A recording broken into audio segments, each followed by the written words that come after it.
বর্ষার ঋতুতে প্রভাত ফেরি আবার চলে এসেছে নতুন একটি গল্প নিয়ে।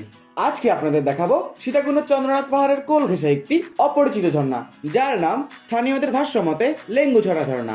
অনেকেই আবার ঝর্ণাটিকে স্বচ্ছধারা ঝর্ণা হিসেবে চিনে। আজকের ট্রিপের সবকিছু শেষ করব মাত্র 250 টাকার বাজেটে।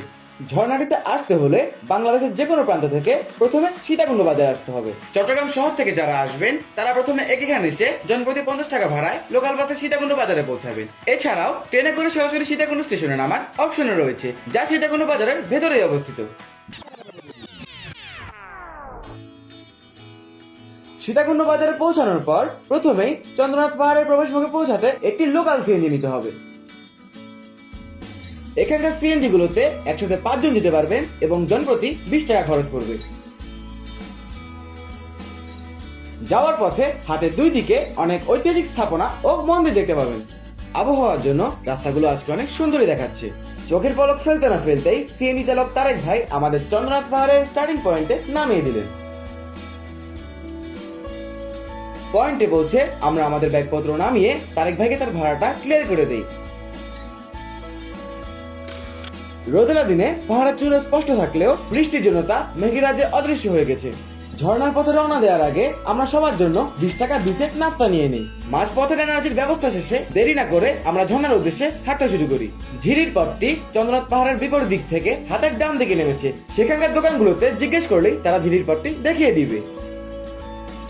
ঝিরিতে নামার পর পানির স্রোতের বিপরীতে হাঁটলে একটা সময় ঝর্ণা ঠিক পৌঁছে যাবেন। খেয়াল রাখার মতো একটি বিষয় হচ্ছে, ক্যামেরার ডান দিকে দেখতে পাচ্ছেন সেখানে পানি কতটুকু উচ্চতায় উঠে তার ছাপ রয়েছে। পানির উচ্চতা আপনার জন্য বিপজ্জনক মনে হলে ঝর্ণায় নামাটা অ্যাভয়েড করবেন। আর একটা কথা না বললেই নয়, ঝর্ণাটিতে আসার সময় অবশ্যই সাথে রাবারের স্যান্ডেল আনবেন। চামড়া স্যান্ডেল পরে হাঁটলে ছিঁড়ে যেতে পারে, কারণ ছোট ছোট ধারালো পাথরে ঝিরিটি আবৃত হয়ে রয়েছে, যেখানে খালি পায়ে হাঁটতে অনেক কষ্ট হবে, এমনকি পা কেটেও যেতে পারে। ঝর্ণার গল্পে ফিরি। প্রায় 10 থেকে 15 মিনিট ছোটখাটো অ্যামাজন ফরেস্টটাতে হাঁটার পর এমন দুটি পথ দেখতে পারবেন। ঝর্ণাটি হাতের বাম দিকের পথে রয়েছে। অফ ট্র্যাকিং করতে চাইলে দ্বিতীয় পথটাতে আমাদের মতো কিছুক্ষণ এক্সপ্লোর করে নিতে পারেন। অফ ট্র্যাকটিতে কিছু দূর হাঁটার পর সেখানেই আমরা আমাদের প্রথম সেটের নাস্তা খেয়ে এনার্জি রিগেইন করি।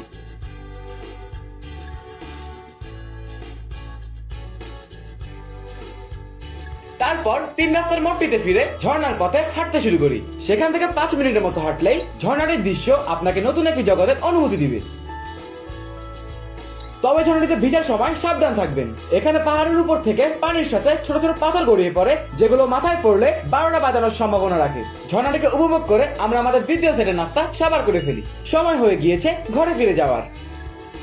আজকের গল্পটি ছিল এই পর্যন্তই। ভিডিওটি ভালো লাগলে লাইক কমেন্ট করতে ভুলবেন না, কিন্তু পাশাপাশি পেজটিকে সাপোর্ট করতে লাইক দিয়ে রাখতে পারেন। আপনাদের ভালোবাসা আমাদের প্রতিনিয়ত নতুন নতুন ভিডিও নিয়ে আসতে উৎসাহিত করে। সবাই ভালো থাকবেন। আসসালামু আলাইকুম।